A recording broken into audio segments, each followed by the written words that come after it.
Bonjour à tous. Alors cette vidéo, c'est la seconde partie de la vidéo qui s'intitule Le paradis originel, voilà, histoire métaphorique, désir, manque. Donc si vous ne l'avez pas vu, regardez la première partie voilà, déjà, et ensuite revenez sur cette vidéo. Alors dans cette vidéo, dans cette deuxième partie, voilà, j'ai voulu faire cette vidéo pour éclaircir certains points. Et donc voilà, donc le premier point, c'était donc on avait parlé de retrouver notre liberté en accueillant ses propres manques, ses propres vides. Voilà, face à notre cycle qui était de ressentir le manque, et puis on avait le désir, et puis voilà, être dans cette boucle-là. Et bien souvent, c'est que à travers tous nos désirs, on fait dépendre même notre bonheur, en fait. C'est qu'à travers l'objet ou une situation désirée, euh, on va faire dépendre notre bonheur. On va croire que notre bonheur dépend de ce truc-là. Donc on va être toujours dans cette insatisfaction tant qu'on ne l'a pas. Et on va courir derrière ce truc, dans l'objectif de l'avoir. Et on peut vraiment se mettre dans une boucle euh, vraiment néfaste pour soi-même en fait. On peut vraiment devenir dans une dépendance et aussi être dans une frustration permanente. C'est tous les problèmes d'addiction et autres, et puis c'est soi-même dans notre propre bonheur. C'est-à-dire que ben voilà, on désire quelque chose, c'est-à-dire qu'on ne l'a pas tout de suite, ça veut dire qu'on est dans l'insatisfaction et on court sans cesse et on peut passer vraiment notre vie dans cette boucle-là en fait. Et rester vraiment dans cette boucle parce que voilà, ben, on fonctionne toujours comme ça et on n'a pas eu l'habitude, on n'a pas été formé pour. On nous a pas montré qu'on pouvait fonctionner différemment. Et du coup, bah, je reviens donc sur tous ces problèmes d'addiction où bah, voilà, on est addict à cette recherche, à ce manque, ce désir, et dans cette boucle-là, et finalement, ce qu'on voulait au départ, à travers l'objet en question, c'était notre propre bonheur, et au contraire, on est en train de se détruire soi-même dans ce truc-là.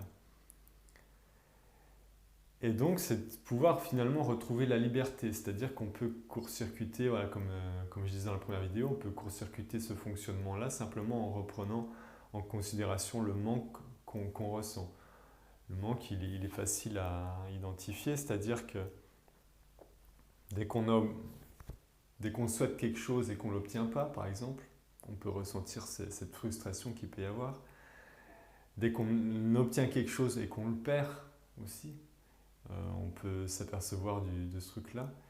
Et puis après, ben, on peut s'en apercevoir déjà dès qu'il y a le désir, en fait. Dès qu'il y a le désir, on peut en prendre conscience et ben, se dire, et quand je ne suis pas mon désir, comment je me sens?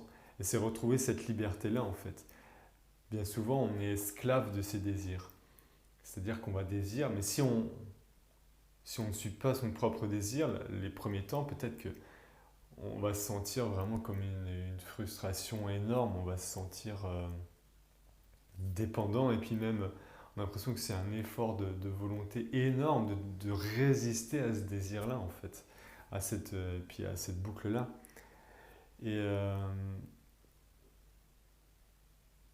justement, c'est de pouvoir voir les choses différemment, où c'est pas une résistance finalement à tout ce désir-là, c'est de pouvoir le ressentir tel qu'il est, mais de ne rien faire, de ne pas aller dans le chemin qu'il nous propose, de ne pas aller rechercher ceci, de ne pas aller rechercher cela, de rester simplement là, assis, le ressentir tel qu'il est, ne pas le nourrir avec nos pensées, parce que bien souvent c'est ça aussi, on nourrit l'objet désiré ou la situation désirée avec nos pensées, on passe beaucoup d'énergie là-dedans, et on est dans ce cycle-là. Donc c'est venir simplement accueillir ce qu'on ressent et se rendre compte, bah, comme chaque chose, comme une émotion, bah, elle est là pendant un temps, puis elle va partir. Là, on retrouve ce calme et cette sérénité intérieure. Mais on retrouve en même temps notre liberté. Notre liberté, justement, d'avoir la liberté de ne pas forcément suivre nos désirs, qui, on peut s'en apercevoir, des fois nous mènent dans une situation contraire à ce que finalement le désir à la base voulait nous apporter. On pensait trouver notre bonheur ou notre là-dedans et finalement on se retrouve juste piégé dans une boucle, dans une dépendance et dans une insatisfaction permanente. Donc c'est bien se rendre compte que finalement, en ne faisant rien, juste en étant présent à ce qu'on ressent, ce n'est pas de fuir ce qu'on ressent, le manque ou le désir, c'est au contraire d'en être bien conscient, de le ressentir. Mais simplement, ok, je suis là, je suis présent, je le ressens. Il est là, et puis il part. Et moi je reste là et je suis calme, serein et libre de ne pas le suivre. Voilà, donc c'est vraiment ça, c'est retrouver cette liberté par rapport à ces mécanismes de fonctionnement, retrouver de la conscience aussi par rapport à comment nous fonctionnons. Bien souvent aussi, à travers toutes ces choses-là, on construit tout un système de pensée, voilà, de fonctionnement, auquel on s'identifie aussi. Donc c'est aussi de pouvoir prendre du recul par rapport à ces pensées. Et petit à petit, c'est se rendre compte que cette étape-là de retrouver notre liberté face à notre désir, on retrouve notre liberté aussi par rapport à plein de choses, par rapport à nos idées, par rapport à notre mental et notre fonctionnement, par rapport à nos émotions. Ça nous donne beaucoup plus d'espace dans ce que nous sommes. Ça nous redonne vraiment la liberté de nos choix à chaque instant et une certaine force finalement. On n'est pas esclave de ce qu'on vit, mais voilà, ça nous donne une certaine liberté de choix. Et du coup, l'autre chose qui était aussi liée à ça, c'est souvent c'est vraiment lié. On vit toujours en se donnant des objectifs. Et voilà, c'est prendre conscience de ce qu'on met derrière nos objectifs. On y met une grande dose de notre bonheur, on y fait dépendre une grande dose de notre bonheur de ces objectifs-là. Pareil de toutes les situations, objets désirés, voilà. Et c'est de pouvoir fonctionner finalement de manière un peu différente. C'est-à-dire,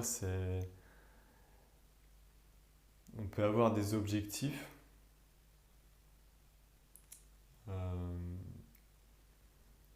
avec une part dans lequel on peut relativiser tout ce qu'on fait dépendre de cet objectif-là aussi. Et c'est pas dans un truc où il faut rester dans le désir d'atteindre cette situation ou quoi, mais peut-être plus le vivre comme une danse en fait. C'est-à-dire quand on danse, on ne sait pas quel mouvement on fait, on se laisse guider par ce qu'on ressent. Voilà, et c'est finalement ça peut-être aussi, c'est justement de ne pas forcément avoir d'objectif, mais arriver à danser avec ce qu'on ressent. Le point de départ, c'est ce qu'on va ressentir, et arriver à danser avec, avoir cette liberté-là, où on ne fait pas dépendre notre bonheur qui est projeté dans un truc futur, mais notre bonheur est dans l'instant présent. Et c'est par rapport à ce qu'on ressent dans l'instant présent qu'on va venir faire quelque chose, faire ci, faire cela. Voilà, c'est pas un truc qu'on projette. Alors la différence, elle est légère, mais elle est très importante. C'est que finalement, on retrouve notre liberté en revenant simplement dans cet instant présent et arriver à danser avec la vie, à danser avec nos émotions en étant présent à notre ressenti.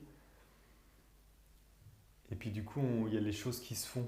Les choses se font de manière différente. On n'est plus dans le schéma manque, désir, objet désiré, futur, hop, je travaille pour ce truc-là.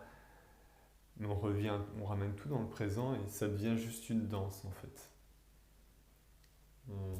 Voilà, donc ça installe beaucoup de choses, ça installe de pouvoir vivre avec l'imprévu, de pouvoir vivre avec ben, l'insécurité du futur, entre guillemets. Enfin, voilà,